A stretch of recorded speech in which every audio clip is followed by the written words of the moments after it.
Hello po, Tita Darlene. Hello po, Tita Darlene. Thank you so much po. Hello, it's me, Darlene Vlog.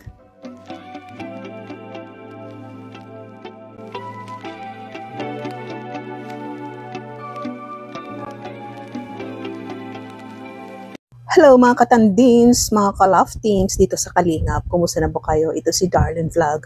Nagbabalik. So mayroon tayong re-reactionan. Ito ba yung matatapos na ba? Tapos na ba itong isang love team? Or parang nagtatampo lang, no? Kasi doon sa last, parang walang closure, no? Na goodbye, parang wala ganun. Pero bago natin ituloy yan, siyempre i-shoutout natin si Kuya Val, si Athena Vlog, si Kalingap Rab, at si kasamahan natin dito sa Team Kalingap, mga charity vloggers, mga reactors, kasama ko sa Karipa, Karaba, shout out, at siyempre si Carla Tapilar, si Joms, subscribe po sila. At siyempre ito si Ureda TV, si Kuya Noli, Teacher N, Ganang Amy at si Sis Angie, at itong makasama natin sa mga supporters, sponsors, mga viewers, mga marathoners. Shout out po sa inyong lahat and welcome to my vlog. Kaya ngayon itutuloy natin ang ating reactions for today about Pongden. Tapos na ba ang Pongden? Or ito ba ay ano lang muna, parang relax, pahinga muna, no? So ito ang ating pag-usapan. Si Pong ay nagtatampo kay Eden. Kasi di ba itong mga ilang buwan na parang may virus na dumating na naman sa Pilipinas na kumalat na parang influenza, ano ba, no, na trangkaso, masakit ang katawan natin, kasukasuan, ulo. Ako tinaman din ako, nagsusuka, para bang ang bigat ng katawan, no? Ubo, sipo, no? Ganun. Parang influenza. Pero alam niyo ba ang COVID, hindi pa rin nawawala sa mundo. Nandiyan pa rin ang COVID, no? Pero parang ang COVID is nakalimutan. Kasi ang COVID, nandiyan pa rin, hindi nawala, no? So siguro may mga sakit pa rin na naku-COVID. So parang hindi na napapansin kasi umiinom ng gamot. Tapos meron na tayong vaccine. Then nagpapahinga. So parang hindi na napansin ang COVID. Pero para sa akin may COVID pa rin, no? So hindi lang na-highlights ngayon ang COVID. Ito naman influenza. So ito si Pong is nagtatampo kay Eden kasi parang sa panahon na yan, no, may mga pinagdadaanan siya. Kailangan niya ng kausap. Kailangan niya ng mapagsabihan ng kanyang mga problems, mga hinain, no? At ito daw si Eden is hindi siya nakakapag-reply. Bakit kaya hindi nakakapag-reply si Eden? Alam mo, sa mga nangyari, gusto nakita ka eh. Parang gusto ko na nakitang iwasan eh. Nagtatampo ako sa'yo. At yun, aminin ko, may tampo talaga ako. And then, parang, ano lang, ayaw ko munang, magkita tayo, pero parang balik tayo, nakita kita ngayon, parang biglang nawala eh. Nawala lahat. Pero, umiyak. Hindi ako umiyak. Parang teary eyes ka kasi. Ikaw din nga eh. Ayan din, mainit yung mata ko. Pero ayun, masaya ako ngayon. Kasi na-open ko sa'yo, nakapag-usap tayo na ganito. Kahit wala madalas, mag-usap tayo sa mga restaurant, di ba? Mga kainan. Pero ngayon, walang unang ganun. At saka, nami-miss ko din kasi yung dating samahan natin. Mga time na hindi ka mabisi. Ngayon, sumasayaw-sayaw pa tayo. Jogging pa tayo sa Bagasbas. Di ba? Nakukonsensya na ako ngayon na. So yun ang sabi ni Eden, laging busy. Kaya sabi ni Pong, nga no, laging busy. Wala man pinagbago, laging busy. Parang sarcastic. Iwan ko no kung ano bang opinion nyo. Para sa akin, sarcastic win. Nga no, laging busy. Wala man pinagbago. Pero alam nyo mga Kalingap Chumkar, kung special sa iyo ang isang tao, no, magulang man, maging lover, pinsan, mga anak, kahit gaano tayo ka-busy, bibigyan natin ng time ang ating mahal sa buhay. Kahit kumusta ka, no? So habang nasa paaralan ka, siyempre wag muna sagutin. No? Break time, okay lang, ikaw kumusta ka din. So kahit hindi ka uupo na makipag-change conversation, at least nasagot mo siya, pwede mo sabihan na mamaya reply kita kasi nasa school ako. At isa pa, no, sa voice message, kasi itong chat kasi para sa akin, wasting of time yung ganyan chat. Mas maganda yung voice record kasi mas ma-express mo yung gusto mong sabihin, hindi ka maglambing. Okay lang ako, ikaw kumusta? Isa chat kasi, okay lang ako, ikaw kumusta? No? Minsan walang period. So yun. So pinagtatakaan ko dito kasi para bang busy na si Eden. Noong mga panahon na yun na nagkakakilala sila, na-close sila sa isa't isa, mayroon silang time mag-usap na mag-jogging tayo. Pero sa time na yun, hindi pa nagjujuot yata si Eden. Kaya diba, parang may nakakita sa kanila na nagjogging, kaya sinimulan yung ganun, tuksuhan, ganyan, tandim-tandim. Kaya nangyari, may naputol na love team at may nabuo na bago. At narinig ko natin na parang sinabi nila sa kanilang, first, second episode na talagang parang may crush la sa isa't isa na na-develop, na hindi na-develop na magkaroon ng relationship, na-develop into closeness, no? So, nakakalungkot kasi ito si Pong is parang gustong-gusto niya ng kausap that time at wala siyang makausap. At si Eden is hindi available. At ito si Pong is nagtatampo, no? Napaka-prank ni Pong na sinabi niya talaga na ay masamang loob niya, nagtatampo siya. So appreciable rin kasi ito si Pong is pumunta pa rin siya sa cupping ni Eden kahit hindi siya nagpakita talaga on that kung may bang programa salo-salo, at least napansin ni Eden na nandun si Pong, pero umalis kasi may ibang inasikaso. So pero ito si Pong pa rin hindi masyado nagpapahalata noon, no. At ito ang sabi ni Pong na dahil sa ito, no, parang may pinagdadaanan siya, hindi na siya nagla-live, hindi na siya nakaka-vlog, pero minsan nakakasama siya kay Kalinga Prab kasi alam po natin na may duty siya kay Kalinga Prab, cameraman, buddy-buddy, diba po? At alam po natin na itong mga buddy-buddy ni Kalinga Prab ay may allowance. So kung hindi makapag-vlog si Pong is may natatanggap siya na allowance from Kalinga Prab. Natatawa ko dito sa reaction ni Pong, no, nung magkwento si Eden na busy siya. Nasabi ba ni Pong, dahil ba yung yun, parang hindi naman. Dapat bigyan ng konsiderasyon. Parang mapapaisip na din na tama naman si Pong. No? Pero iba na kasi talaga yun, lalo ng nursing, no? Medical course. Talagang, dati ang naalala ko sa nursing is, third year ang pinning. Ngayon, second year na ang pinning, no? Iba na ngayon. Dati, third year lang ang mag-duty. Ngayon, sa second year, nag-duty na. So, yun, no, ang pagkaiba ngayon, kaya busy-busy sila ngayon. So, sa tingin ko, ito si Pong, maraming nagme-message sa kanya, nagre-request na makita sa vlog, no? Gusto niya yung mag-close silang dalawa, katulad ng exposure, no? So parang hindi na nabibigayan dahil ito si Eden is nagjo-duty. Kasi ito si Pong is gusto niya na mag-close kay Eden, no? As katandem. Katulad niyo ng mga summer, no? So, hindi pa nagjo-duty si Eden, yung sabi niya na dati, yung hindi pa siya nagjo-duty is may time siya talaga sa yan, ha? Mag-jogging, mag-chat. So, ang feeling ni Pong dito is parang siya lang ang nag-i-effort dito sa tandem nilang dalawa. No? Ito ang na-feel ni Pong. Chinat kita nun eh. Parang di mo napansin. Di mo yata nasin. Nakakita ko naman yun, pero alam mo naman. Nakakita ko naman yun, pero alam mo naman baga na, pag nurse, sobrang busy and laging puyat din sa mga gawain. Nung mga time nga rin na may event and yung birthday ni Kuya Rob din, di rin ako nakadala kasi sobrang aga ng duty namin. Tapos, ang layo pa sa Talubatib yun, medyo 1 hour ang biyahe. Kasi everyday bang ganun yung schedule niyo? Araw-araw bang ganun? Parang hindi naman siguro. Baka every other day lang naman yung schedule mo na ganun. Kasi syempre, kailangan nila i-consider mas estudyante nila yung kalusugan ninyo, di ba? Hindi naman ata ganun. Ba't parang galit ka sa akin? May tampa ka ba? Hindi naman. Ang sa akin lang kasi, ayun nga, ang dami din na request na kumbaga, mas magkaroon tayo ng mas makita tayo, exposure, ganyan, and then, ayun, gusto ko din mas mapalapit sa'yo bilang katandem mo. So, ayun lang, feeling ko na ako lang nag-effort. Pasensya ka na din kasi medyo busy lang. Pero tuwing may vlog naman is, lagi ako nakakapunta kasi nag-a-adjust na rin ako minsan. Kaya ngayon, nakakapunta naman ako tuwing may vlog tayo. Oo, thankful naman ako. Nakikita ko naman yun. Pero, sumabay lang din kasi sa problema ko ngayon sa bahay.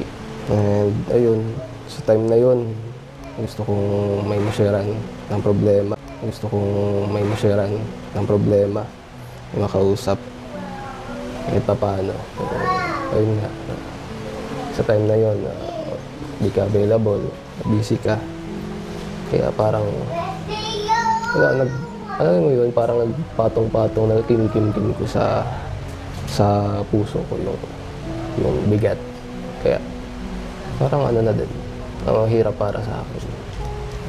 So ayun. Kaya mabuti na din mag-usap tayo ngayon. So ito talagang mahirap, no, kung mayroong itandem na ang isa is walang effort o walang oras, lalo na pag itong kurso is hindi ka pwede mag-absent. Pero sa tingin ko, itong vlog ni Kalinga Prab is ipalagay natin, hindi naman umaabot yan ng buong araw, no? talagay natin after lunch. So, depende kung anong mapagkasunduan saan, anong vacant ng isang student. Pero sa tingin ko naman siguro sa 7 days, no, ng isang student, mayroong free day doon. So, iwan kung bakit ba minsan ito na wala talagang oras, no? Walang oras itong ibang beneficiary sa tandem nila. Kasi alam niyo itong tandem is malaking tulong kasi bumubuo sila ng itong gusto ng tandem, bumubuo ng group para sa katulad yan, makakatulong sa dalawa, makakatulong sa pag-aral ng babae kasi kinikilig sila, may kinikilig din sa phone din, kaya nabuo dahil maraming nag-request, meaning itong mga nag-request is bumuo sila ng group, nag-ambagan for katulad niya ng mga flowers, dinner, anong binibigay ng sing-sing, anniversary, tapos allowance, no? May binuo sila. So pag wala kang tandem, minsan isa lang ang sponsor mo, si ganito lang, nagbigay ng allowance mo, apartment mo, kaya malaking tulong talaga din ng tandem, no? Kasi hindi kaya ni Rob i-shoulder ang lahat-lahat sa dami-dami niyang pinapaaral. Hindi pwede na isang beneficiary sa kanyang boarding house, sa kanyang uniform, sa kanyang allowance, sa kanyang tuition fee. Hindi po kaya ni Kalingap Rob, no? Ang may bibigyan ni Kalingap Rob minsan is 3,000, 5,000 allowance, no? Kasi sa dami-dami niyang tinutulungan. So itong mga sponsors, pag nakakapagbigay na for apartments, tuwang-tuwa po si Kalingap Rob yan, no? At yung iba, yun, sa tuition fee, kung ano pa. So, dapat ito rin mga beneficiary na may ka-love team, katandins, bigyan natin ng effort time. Sa 7 days, meron talaga tayong free time, no? Pwede sabihin kay Kalingap Rob nga, siguro Kalingap Rob, pwede ba sa gabi na tayo mag-vlog? Baka bakante ako anytime. Kalingap Rob, pwede ba sa alas 8 na tayo mag-vlog? Kasi may pasok ako sa alas 2. So, sa umaga kayo mag-vlog. Babangon ng maaga, depende yan sa mapagkakasunduan kasi tayo mga beneficiary, magbibigay rin tayo ng effort para sa kapartner natin para yung ating tandem is magiging tighter, no? Magiging matatag, magiging buo. At yun nga, pag isa lang nag-effort, talagang yung katulad ng tibol, no? Kailangan 4 yan nagtutulungan. Pag yung isa matamlay, matutumba. So katulad ng tandem, pag isa lang nag-effort, parang ma-feel na useless, no? So ito na-feel ni Pong na para bang siya lang ang nag-effort. Sabi ni Eden na busy siya talaga, dahil nag-duty, hindi nakapunta sa birthday ni Kalingap Rob kasi malayo. So parang makonsider yun. Pero depende sa schedule. So siguro yung mga time na yun, no? Ang time niya is complicated sa schedule niya. So itong 7 days nga sabi ko, pwede tayo magbigay ng isang araw para sa vlog. Di ba po, sang-ayon po kayo sa akin mga kapong din, mga ka-jungkar, ka-love teams, katandims. Comment kayo kung sang-ayon kayo sa aking point of view. So ito palang ginawa ni Pong, no? Nung hindi na siya nasasagot ni Eden kasi nga sabi na may message ako sa'yo, baka hindi mo napansin, no? At sabi ni Eden, busy kasi ako, ng duty ako. So ito si Pong, ang ginawa na lang niya, ayaw niya maging distraction ni Eden, hindi na siya nag-message. So yun ang mahirap, no? Kasi ayaw niyang ma-distraction, ayaw niyang, yung sabi niya, ayaw kong pilitin yung sarili ko sa'yo, kasi magkaroon ka ng distraction. So dito nga, no, napansin natin na yung sabi ni Pong na gusto niya iwasan si Eden at ito nakapag-vlog sila ulit, nabaliktad daw, no? Kaya nagka-emotional siya na instead na iwasan niya si Eden na makita niya. So alam po natin ito si Pong na may crush siya kay Eden. At ito si Eden may crush kasi sila sa isa't isa. Kaya napapansin natin dyan na si Eden is hindi na inaamin na umiyak pero nakikita natin na nagkaka-teared eye, hindi lang yung luha talaga. Nagpupunas nga siya, di ba? Pinipilit niya wag umiyak. So parang padaan-daan na lang yung kanyang daliri sa kanyang ilalim na mata para pagpunas. So talaga nagtampo si Pong. So dito si Pong, no, nagtuthrowback na siya. Nagtuthrowback na sila sa kanilang moment ni Eden. Tingnan nga sa kumakain daw sila dati, nagtatakbon sa bagasbas, nagja-jogging. So mahirap, no? Kasi isang lugar lang sila sa daet. Pwede sila magkita anytime, no? Kahit 30 minutes, 15 minutes. Hindi nila nagawa. Noon nagawa nila. No, paano pa kaya pag LDR? Malayo. Magbibiyahe ka ng 5 hours, 1 day, 5 days sa mga abroad. Yan ang mahirap. No? So nagkakalabuan itong isa lang kayo sa lugar. Paano pa kayo itong LDR? So at least, no, sa yung maaga pa, na-feel na nila ng dalawa na parang wala na silang time sa isa't isa. Ito si Pong naman is gusto niya ng time kasi gusto niya ng effort. Pero ang napansin natin si Eden is parang wala na siyang time dahil nga sa hectic na schedule, dahil nursing siya. So siguro itong mga nursing, pag wala ka talagang time sa extra, ganyan, wala. Kasi parang itong love team is parang boyfriend mo na kasi trabaho, no? Extra job. So parang bibigyan mo na time itong, parang boyfriend mo kahit hindi kayo magjowa, bibigyan mo ng time itong ka-love team mo ng 1 oras, 3 oras para sa vlog. Pero si Eden sa tingin ko parang wala siyang time. So I don't know, no, kung baka ito pahinga lang o parang goodbye for now. Nga meron pang next vlog. So abangan po natin mga kalingap. So, ang pinapag-usap nila, no, kasi gusto na ihiwalay yung personal life na yung natanggap na ni Pong itong sinabi ni Eden na love team lang tayo. So, love team nga. Pero di ba nabuo sila dahil may crush sila sa isa't isa. Parang hindi naman sila sinabi nga mahal nilang isa't isa. Pero bago nabuo ang tandem, may nakita na chemistry sa dalawa ang kanilang close. Masakit ano? Masakit. Kasi yung bang may binuo kayo tapos parang walang napuntahan. Hindi katulad ng iba na nagre-request ang mga supporters nga, ay bagay to. Ito kasi dalawa is, bago na-request ng mga supporters, ang dalawa is close na. Di ba po? Ang dalawa is close na. Bago may nagbuo na founder dito, ang dalawa is close na. So dito nga mahirap na. So para walang nabuo na personal na